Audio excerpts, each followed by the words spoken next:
the big change here is really how do you make your data actionable? How do you look at the data and take a decision and then bring it to life? How do you do a program which will make sure that your customer being more loyal by using the data? So that's really where the effort should be. I mean, really focusing on make data actionable and then not focus so much on the technology itself. Hello and welcome to the 25 Days of Transformation series, where we talk to industry experts and global brands about the highs and lows of digital transformation. We'll learn from real-world business examples, get first-hand industry insights from the digital experts, and we'll take a deep dive into what trends to look out for in the coming months. I'm Tizzy Philp, Strategic Content Lead here at Valtech, and I'm here to guide you through these conversations and to uncover the latest and greatest in digital. We all know we need to be data-driven to survive. In today's digital era, the requirement to know your customers and be where they are at all times is what stands between you and your competition. But you really need to be experienced with data to be able to drive digital change and positively impact the customer experience. Today, we're very excited to be talking to Christian Agger, Country Head of Digital Experience and Analytics at Telia, a leading telco company in Denmark. But with 18 years of experience working within digital and data, Christian has driven change for numerous companies. And so we're delighted to have him on the podcast to share his experiences, insights, and ideas with us. So Christian, thank you for joining us and welcome. Thank you very much, Tizzy. I'm really looking forward to having this discussion. Great, me too. Let's start at the beginning. In your opinion and experience, how can we use data to drive change and to actually make a difference? I think if I look at the different companies I've been working in, I mean, they all have tons of data. And I think even more data that you could consume in a full career. So for me, it's really rare to see that companies is actually using the capabilities and actually using the data. So it's for me, I mean, it's really a matter of how do you actually take the data and you turn it into insights, and you either use that to support the business in taking the right decision or really execute it into real actions. That is really the key for me. Yeah, I think that makes sense to most, but maybe we need to add some context around it. So can you share some examples with us on how you're using data in the real world? How are you using it to drive better consumer experiences? Yeah, I think it's a really good question. And first of all, we can divide it into a few areas. So you have usually transactional data, you have behavioral data, and then you can also have third-party data. And if you look a bit at the transactional data and how I've been using that in the past, it's have really been around how to take the financial data and use it for something. And I remember one of the programs we have done in my past have been to do predictions on our financial data. So I remember in one company I worked in, we actually obliged to send data to the headquarter 3 times a month in order to give a forecast on where we will end the month. And actually here we could see we could use the data instead of doing this manually. We could use an AI to do the forecast so that we could actually send the data automatically. And the funny story here was really that when we looked into that with finance, they said that don't do this because this will be something we can do much better than any computer can do. But actually, when we did the program, it showed that we were actually much more precise than humans in doing this exercise, and we're actually much more spot on the target. So here we could actually use data together with AI in order to give a much more precise forecast 3 times a month. So that's one way. I also remember another thing we did on more the behavioral data, where we actually looked into our web analytics data. So we're actually looking into what is the customers who bought with us, but actually didn't finalize the basket. So we have basically an abandoned basket. So what we did was to actually take the data. We did a very simple email just saying that if you need your goods by tomorrow, please remember to buy before 6 o'clock in the evening. And that have a very huge effect on our sales actually, just by sending a small, simple reminder. So sometimes data can also be used very simple in order to bring a lot of value for companies. And then, of course, also other stuff that you can do is to also use your third-party data. That could be data around households and profiles. And that's something we are using a lot here in Telia in order to be much more targeted towards the customers. So I think there's a lot of data that we can use, but it's really about how can you bring it to life. Those examples definitely highlight the impact of data utilization in different situations. And we know that data is an imperative element in driving business change. You can't neglect data in your execution. But how can you orchestrate these kinds of projects at an organizational level? I think for me, it's really around how do you drive a data-driven enterprise approach so that, the usage of data will become natural in the company. And first of all, I think it starts on the senior management level because it's here where you look at the numbers and you use the data to take good decisions. So it's really where it starts. But it's also a big cultural journey. And it's not only an IT and digital journey because it's really about how do you also drive the culture that it's natural to use data, to look at data, and to actually bring it to life again. And that takes actually a bit of effort to do that. And some of the things that I've done in my past, which I think works a lot, that's actually by working with real-time data so that you can do dashboard that you can put up in the various departments so that you can show what is the actual sales numbers for today. If you're working with online, how many orders are coming in from various channels. That would be with search engine optimization and search engine marketing or campaigns or whatever, so that you can really visualize the data. And I can see it brings a lot of discussion up in companies, which I think really foster this cultural journey towards being the data-driven enterprise. But there's no doubt that it requires a strong management buy-in and also a really strong change mindset in order to succeed and orchestrate this kind of projects. Let's go into that a little bit more deeply then, this organizational aspect about it. Later on in the podcast, I want to talk more about the fact that I think, so many companies out there they've got this massive wealth of data like you described earlier on, but they just don't know where to start. They don't know how to make sense of it. They don't know the steps that they need to take to start driving proper analytics from it. But before we get to that, talking about this organizational change, can you tell me a little bit more about how you go about organizing a data journey and how do you lead that? I think first of all, you need to get your foundation in place. So, in many companies, you will need a data warehouse. If you're a smaller company, it's a smaller, maybe more simple, open source based, maybe with Google, Amazon. So that's the first thing. And the next thing would really be to get your data processes in place. Because actually, if I look at all the companies I've been working in, there have been a lot of cleaning up the data before you can actually start using it, and you will actually figure out that there is some issues with your data, also just definition issues. Like if you look at a price, what is actually a price? Does it include VAT? Does it include different stuff? If you look at a margin, what is a margin? How do you calculate it in the company? So there's a lot of processes and definitions that you need to get in place. And then it's of course to make sure that you inject the data into your data warehouse and you can start with the reports. But then I think the next big and important step is really to make sure that you build trust in the data. And I have seen this a few times that very often, if the business really is not trusting the data, then they don't dare to take decision based on the data. So it's really important that you have a lot of focus on quality so that the numbers that you are providing to the company is really accurate and in a high quality. Because if people in the company have seen once the numbers doesn't add up, then they don't trust the data. So that's really important. And then I think it's really about leading by example. So here again, we are a bit into the change management mindset.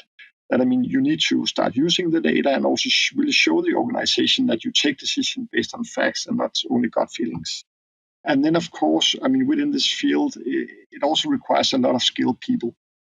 So you have to make sure that you surround your company with the right skilled people in order to understand data and understand how you're cleaning the data, how you use the data, and also drive the change management part. So that's quite important to do that as well.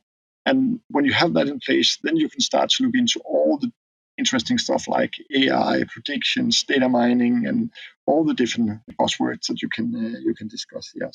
So and then you're pretty long and close to nirvana in this journey. And I think the potential of data, we've talked about it a lot for a long time. The companies that have gone through these data-driven transformations, they are absolutely thriving. But there are still organizations who haven't got a handle on their data and they still haven't tackled, this massive data that they have.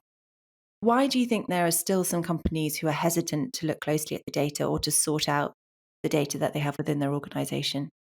I think it's the complexity.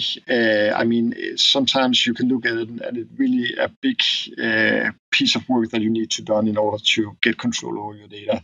And I think there's really no way around it. It's just to start from one end. And I know for many companies, it takes time to do this journey. It can be something which takes years to complete. And the question is if you will ever complete it. So I think it's important to understand that it is the future oil in a company, and you need to be in the future to be data driven in order to survive as a company. Yeah, and I wonder whether there's a personal element there as well of, as you say, it's a mindset shift that needs to come into place when you start to look at data. But do you think maybe there's an element of the leadership or people feeling threatened by the data in some way that it might contradict earlier thoughts or their, gut feels? I think it's not my experience that people are threatened by the data. I think it's more the management, like it's as a senior management to take the decision that it's important for us that we know our business. And I think the more you can control the data, the more insights you will get into your company, and based on that, you can take the right decision. And that's also why I think very often that you need, of course, this very, very strong management buy-in. Otherwise, it's difficult to succeed. It can't really come from your people and up. It has to come from the top. What do you think it takes to become data driven in that case? Yes, there are systems and technology that need to be in place, but beyond tech, how do you organize it and how can you make sure that those people in the leadership positions are aware of the need to get to grips with data? I think for me, it's not so much about the software and the technology itself, because at the end of the day, we can always make technology work one way or the other. So for me, what really makes the difference here is the change management parts. How do you work with the culture in the company? How do you make sure that you bring people on board, that they are getting much more fact driven? And how do you also make sure that they are getting the proper training? That's also an area where I see a lot of companies failing, that you're providing nice data warehouses and all kind of digital tools to use the data. But very often you're not really investing enough in doing the training and also really start discussing how do you actually use the data. Do you think people get tied up with the buzzwords that you touched on earlier, things like predictive analytics? Do you think people see that, want that, but they haven't got the foundation in place yet, and then they tie themselves up in knots? Do you think that ever happens? Yeah, I think, there's so many buzzwords within this industry, talking about digital and data and so on. And I think if you look at the content, it haven't really changed that much over the last many, many years. It's just different words for doing the same. But again, I think the big change here is really how do you make your data actionable? How do you look at the data and take a decision and then bring it to life?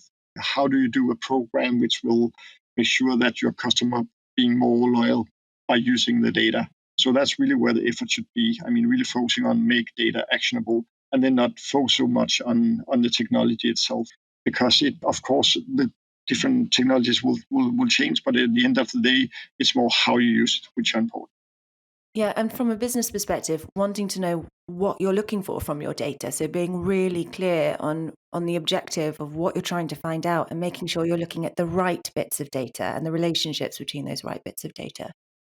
Sure, and that is quite important as well. And I know also from experience that sometimes it's a bit like find a needle in a haystack, and sometimes you even need to find the haystack first in really finding interesting stuff here. And of course, the more data you have, the more difficult it's really to focus on what is right. And I think one really good approach is really to focus on the customers and see what is actually what the customers would need from us, so that they're becoming more loyal and maybe have a lower churn rate and maybe also improve sales.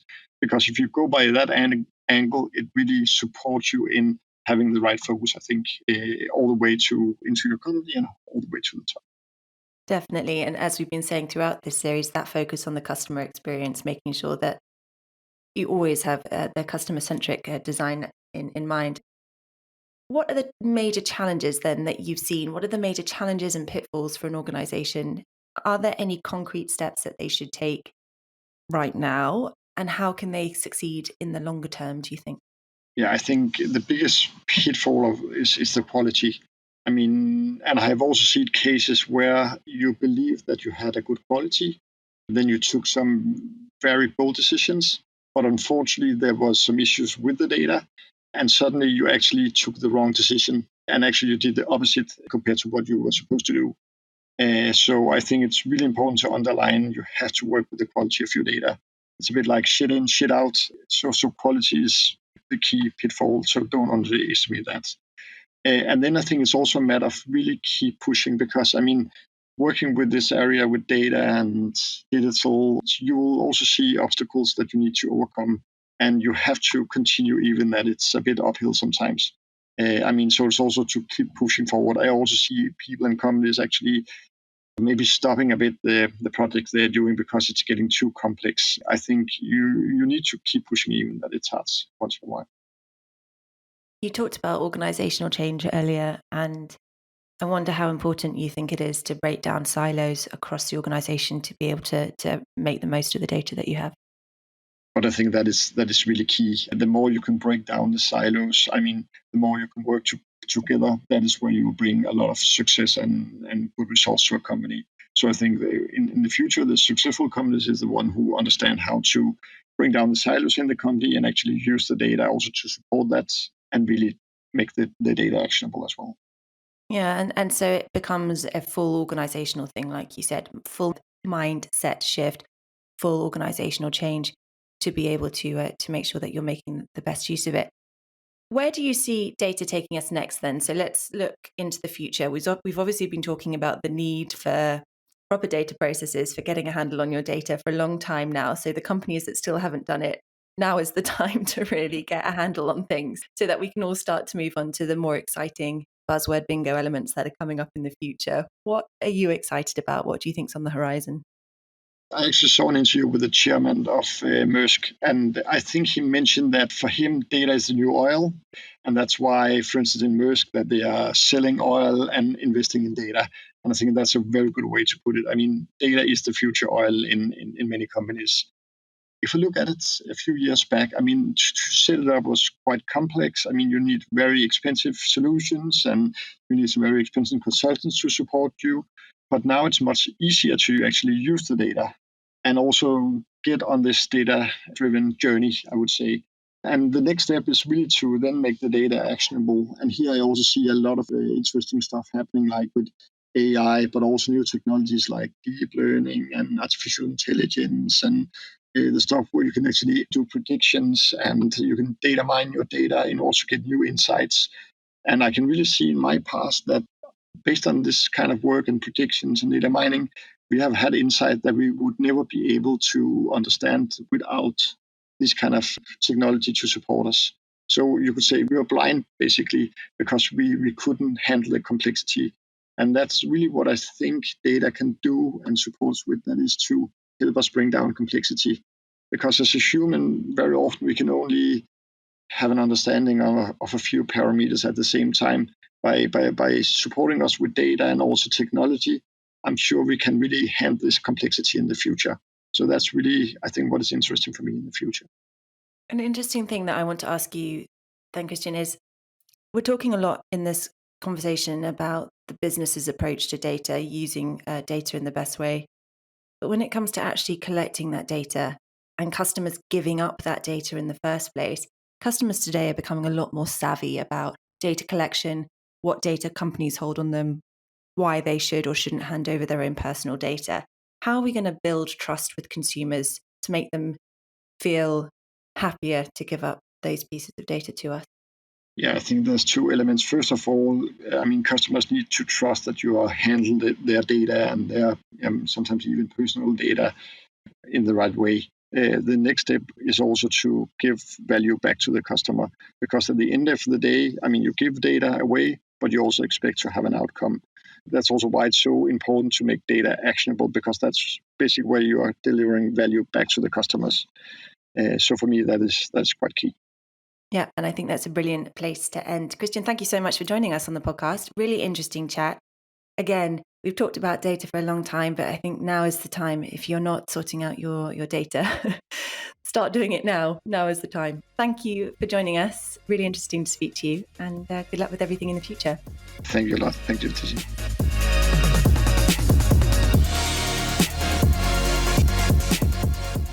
You've been listening to the 25 Days of Transformation series from Valtech Cafe. If you enjoyed this podcast, then why not subscribe and keep up to date with all of the episodes in this series and a whole host of insights from the Valtech Cafe back catalogue. And if you'd like more information about what we do or to get in touch, why not visit us at valtech.com to find out the details. Until next time, thanks for listening.